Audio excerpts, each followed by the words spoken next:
So, hello guys! Good afternoon. So, for today's video guys, ay magluluto tayo ng lauoy na may munggos. So, ayan, may sobra pa kasi kaming isda kahapon and nakahimik kami ng malunggay sa kapitbahay. Kaya magluluto tayo. Ayan, yung malunggay namin guys, fresh na fresh Pangasinan. Hinihimay-himay na ni bro. Tara, luto tayo. Hello everybody, welcome to our vlog. Wow, ano yan anak? Malunggay. Saan galing yan? Sa Davao? Paano nang mata?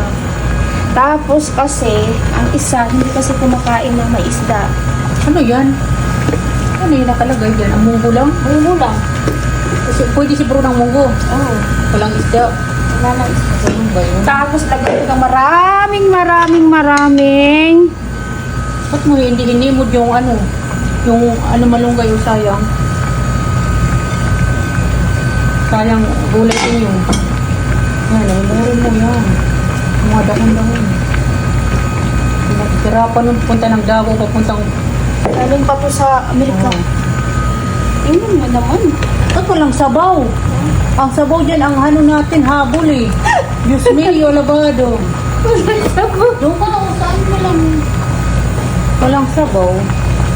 Klase itong mulay na walang sabaw.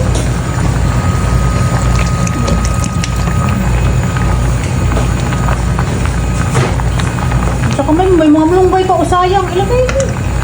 Oo. Yan, naghugas man yan siya. Yung katatapos lang niya mag-CR. Naghugas man yan siya. Kaya wag Yan kayo na yung dyan, ulam namin. Huwag kayong dyan ano guys na. Naghugas yan si Naki. Ang subak namin ay isda ng bangus Sobra at paggabi. tilapia. Mabukalin na namin yan. Ang kakain na kami ba?